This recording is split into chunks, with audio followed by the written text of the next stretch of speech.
Assalamualaikum warahmatullahi wabarakatuh. Perkenalkan, nama saya Natasha Aulia.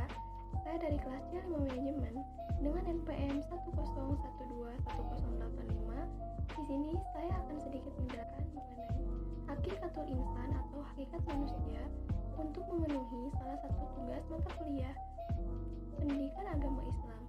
Oke, langsung saja ke materinya ya. Hakikatul insan atau hakikat manusia. Sebagai seorang manusia, kita harus bisa memahami hakikat diri kita sendiri dan kehidupan kita sebagai manusia. Hal ini penting agar kita sebagai manusia dapat bertindak adil terhadap diri kita sendiri maupun kepada orang lain dan juga makhluk-makhluk lainnya. Berikut ini merupakan beberapa hakikat manusia yang harus kita pahami.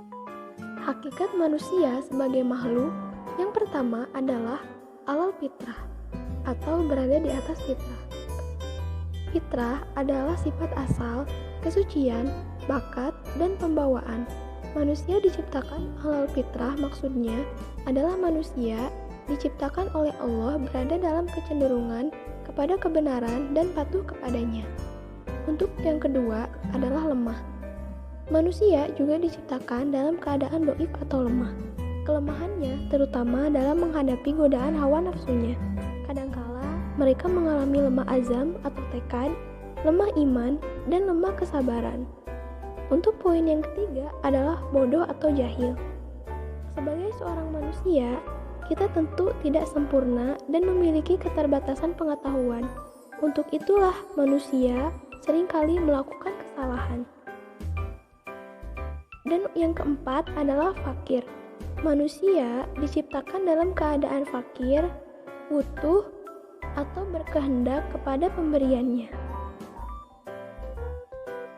Untuk poin yang kedua, hakikat manusia yang harus kita pahami adalah dimuliakan. Manusia adalah satu-satunya makhluk yang dimuliakan oleh Allah. Di antaranya, yang pertama dengan ditiupkannya ruh.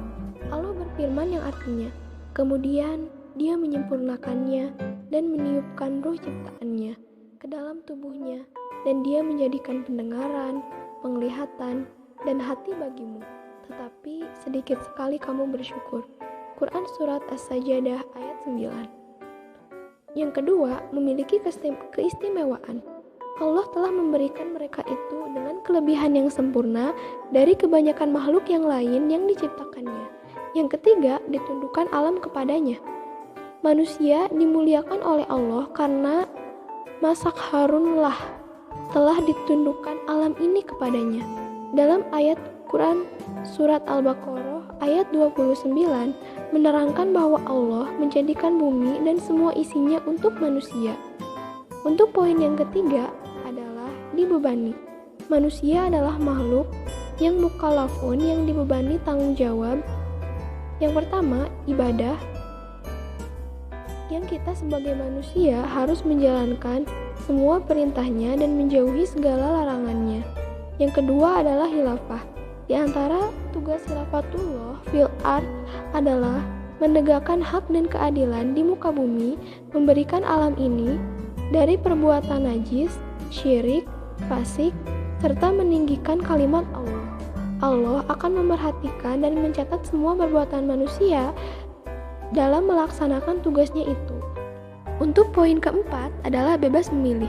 Manusia adalah makhluk yang mukhayyarun, diberi pilihan oleh Allah apakah memilih al-iman atau al-kufru. Allah telah menunjukkan kepada manusia jalan kebaikan dan jalan kejahatan, dan telah diberikan pula akal untuk membedakan mana yang baik dan mana yang buruk, sehingga ia dapat memilih yang baik untuk dikerjakan dan yang buruk untuk ditinggalkan. Dan untuk poin yang terakhir adalah balasan atau pertanggungjawaban. Setiap manusia akan mendapatkan balasan sesuai dengan apa yang telah dikerjakannya selama hidup di dunia. Untuk yang pertama, berakibat surga. Mereka yang beriman dan berbuat kebaikan selama di dunia akan mendapatkan balasan dari Allah berupa al-jannah atau surga sesuai dengan yang Allah janjikan. Dan yang kedua adalah neraka.